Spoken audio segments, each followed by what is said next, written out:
श्री शाम स्वागत फ्रेंड्स। देखिए आज एकादशी है। आप अगर रोज़ स्नान नहीं करते हैं तो कम से कम एकादशी के दिन तो भगवान को पंचम स्नान जरूर कीजिए। आप रोज़ स्नान करते होंगे, मैं ऐसा नहीं बोल रही कि रोज़ स्नान नहीं करते, ऐसा बोल रही हूँ कि पंचम स्नान कम से कम अगर आप रोज़ नहीं कर सकते, आपको टाइम नहीं है तो एकादशी को कीजिए। वैसे तो हमको सोमवार को, गुरुवार को और शुक्रवार को, रविवार को करना ही चाहिए कंपल्सरी, लेकिन अगर आपके पास टाइम नहीं है तो कोई परवाह नहीं है, चलेगा। देखिए मैं आपको बहुत पहले मैंने वीडियो बना चुकी हूँ, फिर भी मैं आपको डबल वीडियो बना के अपडेट करती रहती हूँ, बताती रहती हूँ कि पंचामृत कैसे बनाते। कम से कम मैंने 5-6 बार आपको बताया, फिर और एक बार बता रही हूँ कि पंचामृत कैसे बनाते हैं। देखिए सबसे पहले ये है कच्चा दूध, ये अत्तर है, ये रुई है। इसका ऊपर मैं बताऊँगी, आपको बाद में बताऊँगी। देखो इसमें मैंने शक्कर निकाल कर रखी है, थोड़ी निकाल कर रखी है, और देखो ये घी है और ये है कपूर है, इसे मैंने लॉक डाल कर रखी है, ठीक है। ये तो दूसरा उपाय है, ये मैंने इसका वीडियो बनाया हुआ है। और देखिए ये दही है, ठीक है, ये दही मैंने घर में बनाया हुआ है, ये बाहर का कुछ भी नहीं है, सब घर का है। और दूध कच्चा लेना है, मैं आपको हमेशा ये बताती हूँ, दूध कच्चा लेना है।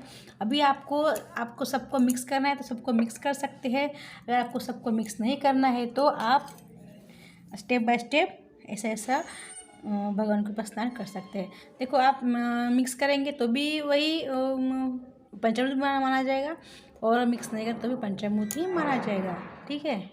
देखो मैंने सब मिक्स कर लिया है, कच्चा दूध, दही, शहद और घी, शक्कर, और ये है गंगा जल में हमको थोड़ा कपूर लाना है, कपूर डाल देना है।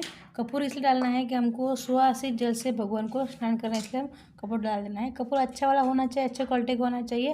वो कपूर नहीं चाहिए जो हाथ से टूटता नहीं है, बहुत कड़क रहता है, वो वाला नहीं चाहिए, अच्छा वाला लीजिए।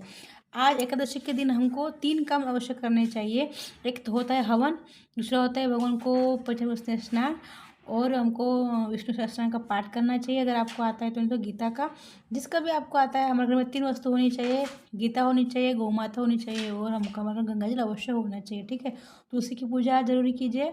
तुलसी की पूजा आज आपके पास अगर कृष्ण भगवान की छोटी मूर्ति है, कोई बाल कृष्ण है, ये तो हमको चाहिए होते, क्यों तो जब हम कृष्ण अष्टमी जयंती आती है, कृष्णाष्टमी में तो हमको छोटे बाल कृष्ण चाहिए होते हैं, इसलिए उनको ये है।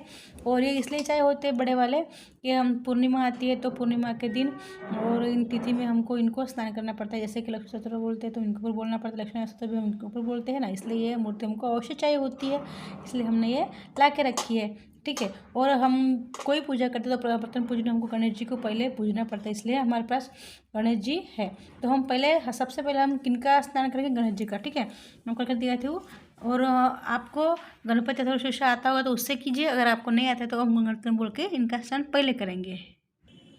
आपको गणपति चतुर्दशी नहीं है तो आप ओम गणपति नाम बोल के स्नान कर सकते हैं, नहीं तो फिर वक्रतुंड महाकाय सूर्यकोटि समप्रभा निर्विघ्नं कुरु मे देव सर्वकार्येषु सर्वदा, ये बोल के भी स्नान कर सकते हैं। आपको इसमें पंचामृत में तुलसी पत्र डालना है, क्यों तो तुलसी पत्र के बिना अन्न, पानी, भोजन कुछ भी शुद्ध नहीं होता है। इसलिए हम कृष्ण भगवान को तुलसी चढ़ाते हैं, लेकिन गणेश जी को नहीं चढ़ाते। लेकिन हमको खाने पीने की चीज़ में पंचामृत में भी हमको तुलसी डालना पड़ता है, ठीक है। अभी हम कान्हा जी की, आपको कौन सा मंत्र आता है कान्हा जी का? अगर नहीं आता है तो पुरुष सूक्त से कीजिए, और लक्ष्मी नारायण जी को लक्ष्मी नारायण स्तोत्र से कीजिए, ठीक है।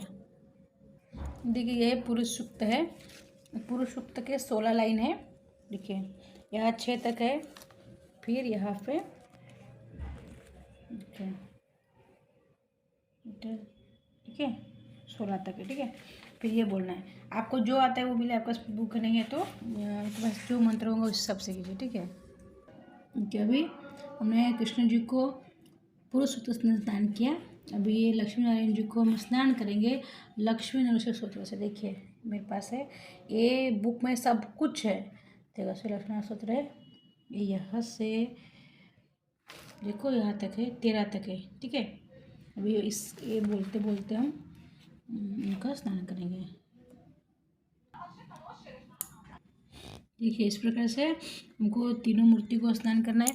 देखो हमको ये जो शंख होता है, शंख से स्नान हमको खाली विष्णु भगवान को और विष्णु भगवान की फैमिली जैसे कि लक्ष्मी माता है, इनको ही करना है। गणेश जी को और महादेव जी की फैमिली को हमको शंकर से स्नान नहीं करना है। वो कथा अलग है, क्यों तो शंकर इसका वध किया था शंकर जी ने, श्री महादेव जी ने, इसलिए इनको शंकर से स्नान नहीं किया जाता। ठीक है, ये बातें छोटी छोटी है लेकिन ध्यान रखिए। और देखिए, एक बार में एक दिन में कुछ भी नहीं मिलता है। लोग वर्षों वर्षों साधना करते, तपस्या करते, सब उनको सब कुछ मिलता है। आप एक दिन में करके हार मान जाते, इसलिए आपको कुछ नहीं मिलता है। देखो, कुछ भी हम करते हैं ना, पूजा पाठ, देखो भी आप बोलेंगे एक दिन पंचामृत करेंगे स्नान और कल हमको सब कुछ मिल जाएगा, नहीं, ऐसा नहीं होता है। हमको जो भी हम करते हैं वो नित्य करना पड़ता है, रूटीन बनाना पड़ता है कि हमको रोज करना है। उसके बाद आप खुद देखेंगे 1 महीना 2 महीना, कम से कम 1 साल में आप अपने लाइफ का परिवर्तन देखिए। अगर आपके कुंडली में अगर ऐसा लिखा है कि आपको ये है होने वाला है, अगर आप इनमें से कुछ भी एक भगवान को ले लीजिए, किसी एक भगवान को ले लीजिए और बोलिए कि आप 1 साल इनके कुछ भी एक उनका एक पार्ट ले लीजिए और 1 साल तक इनका इतने मन से, दिल से जाप कीजिए, रोज इनको स्नान कीजिए, पंचामृत स्नान कीजिए, बहुत उनके छोटे छोटे जो नियम होते पालन कीजिए, आचमन कीजिए, आसन शुद्ध कीजिए, खुद को शुद्ध रखिए। हम वॉशरूम करने जाते हैं, शुद्ध होते नहीं, अशुद्ध होते, वैसे भगवान को छूते हैं। हम लहसुन प्याज खाते हैं, नॉनवेज खाते हैं, हम कुछ भी ड्रिंक करते हैं वैसे छूते, तो हमको इसलिए फल नहीं मिलता है। देखिए फ्रेंड्स, हमको कुछ भी करना होता है तो एक बात तो हमारी श्रद्धा होनी चाहिए कि हम करेंगे हमको मिलेगा, और एक कंटिन्यू और एक बोलते हैं कि रूटीन होना चाहिए। एक हमको करना है, हमको करना है, हम करना है, हमको मिलना है, इसलिए मिलेगा ही, ये विश्वास होना चाहिए। ये सब करने से हमको सब कुछ मिलता है। देखो, मैं मेरा खुद का अनुभव बता रही हूँ। मैं 1-2 दिन में मुझे कुछ नहीं मिला है, तपस्या करनी पड़ती है, सालों साल करना पड़ता है, 1 साल 2 साल से, और फिर हमको एक देखिए, आप 1 महीना करके तो आपको रूटीन हो जाएगा, आपको इनके ऊपर एक प्रेम हो जाएगा और आपको करने का मन करेगा, इच्छा करेगा। तो भगवान खुद आपको बोलेंगे आओ करो, आपकी इच्छा होगी। अगर आपको इच्छा नहीं हो रही तो मैं आपको गायत्री मंत्र बताती हूँ, आप एक करके देखिए, 24 बार गायत्री मंत्र बोल के देखिए, सूर्य भगवान के सामने हाथ ऊंचा करके बोलिए, आपकी नेगेटिविटी खत्म होगी, आपका धन मन लगेगा। अभी हो गया, देखिए ये किया है मैंने। अभी आपको इनको पानी स्नान करना, ठीक है। मैं यहाँ तक बताया, वीडियो लंबा होता है फिर आप देखते नहीं है। आप नए हैं, पहली बार देख रहे हो तो प्लीज़ चैनल को सब्सक्राइब कीजिए और शेयर कीजिए। ये जानकारी छोटी छोटी लेकिन बहुत काम किए, सबके काम आनी चाहिए, सबका बोलना चाहिए। श्री स्वामी समर्थ कार्ड पर अवश्य लेके, श्री स्वामी समर्थ।